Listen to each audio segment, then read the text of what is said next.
সর্বশেষ টুঙ্গিপাড়ার নিরাপত্তা এবং সর্বশেষ নির্বাচনী পরিস্থিতি আপনি কি মনে করছেন? আলহামদুলিল্লাহ, আল্লাহর কাছে মহান আল্লাহর দরবারে শুকরিয়া আদায় করছি যে টুঙ্গিপাড়ার মাটিতে আমি 3বার নির্বাচন করেছি। টুঙ্গিপাড়ার মাটিতে আমি এখন পর্যন্ত মনোনয়নপত্র জমা দিতে পারি নাই। গোপালগঞ্জ জেলা রিটার্নিং অফিসারের কাছে আমাকে দিতে হয়েছিল 8 এবং 18 সালে। আমি এবার আমার নিজের মাটিতে টুঙ্গিপাড়াতে আমার নমিনেশন পেপার জমা দিতে পেরে আমি নিজে আনন্দিত। আইন শৃঙ্খলা রক্ষাকারী বাহিনী চেষ্টা করছে, আমরা আমাদের নিজেদের বলয়কে আরো শক্ত এবং মজবুত করে আমরা এখানে এসেছি। আশা করি আগামী নির্বাচন সুষ্ঠু, নিরপেক্ষ এবং ক্রিটিয়েবল হবে। আমি বিশ্বাস করি যে মানুষ তার যে ভোটের অধিকার 17 বছর বঞ্চিত ছিল, বাংলাদেশের মানুষ তার ভোটের অধিকার প্রয়োগ করতে পারবে শতভাগ নিরাপত্তার মধ্য দিয়ে। আমি টুঙ্গিপাড়া কোটালীপাড়ার মানুষকে আহ্বান জানাবো, ভোট একটা পবিত্র আমানত এবং আপনার গণতান্ত্রিক এবং মৌলিক অধিকার। আপনি এই অধিকার থেকে কেন বঞ্চিত হবেন? আপনি আপনার ভোট দিতে আসবেন, যাকে খুশি তাকে দিবেন, কিন্তু আপনার ভোটটা আপনি প্রয়োগ করুন।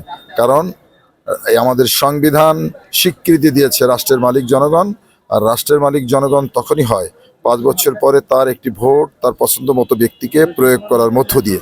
আমি এই টুঙ্গিপাড়া কোটালীপাড়ার সর্বস্তরের মানুষের কাছে আহ্বান জানাবো, নির্ভয়ে বিনা বাধায় শতভাগ নিরাপত্তার মধ্য দিয়ে আপনি আপনার গণতান্ত্রিক অধিকার, মৌলিক অধিকার এবং আপনার পবিত্র আমানত, আপনার ভোট আপনি কেন্দ্রে যেয়ে আপনার পছন্দ মতো ব্যক্তিকে প্রয়োগ করবেন।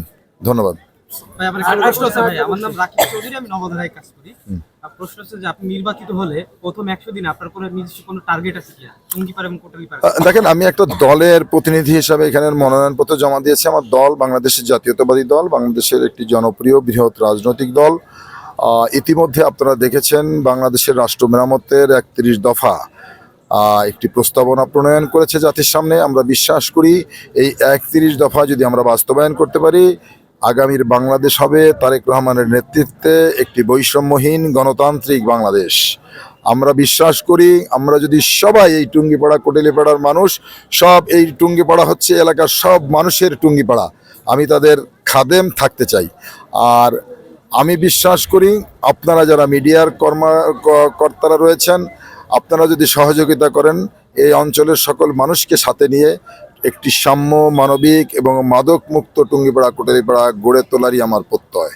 আরেকটি প্রশ্ন আমি একটু শেষ করতে হচ্ছে, গোপালগঞ্জ 3 আসন বরাবরই জাতীয় রাজনীতি কেন্দ্রবিন্দু। তো বর্তমানে কিছু কুচক্রী মহল ফেসবুকের মাধ্যমে ও সামাজিক যোগাযোগের মাধ্যমে নির্বাচন নিয়ে বিভিন্ন ধরনের প্রোপাগান্ডা ছড়াচ্ছে। তো সাধারণ ভোটারদের উদ্দেশ্যে দেখেন, প্রোপাগান্ডা তো এখানে অনেকেই ছড়িয়েছে। এর আগে প্রোপাগান্ডা ছড়িয়ে আমার উপর হামলা করা হয়েছে, আমার একজন সহযোদ্ধাকে হত্যা করা হয়েছে, এখনো প্রোপাগান্ডা চলে। অনেকে বলেন শেখ মুজিবুর রহমান সাহেবের কবর জেলানি এখান থেকে তুলে নিয়ে যাবে। এটা হচ্ছে বিভ্রান্ত করে মানুষকে, মিথ্যাচার।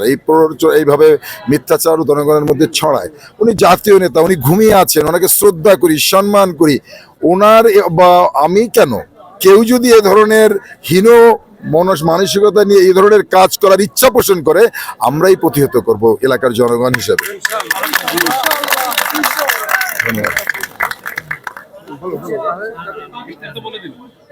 ঠিক আছে, নবধারা। ধন্যবাদ। মেহেদি কোথায়? ভাইয়া একটু অসুস্থ তো। ঠিক আছে।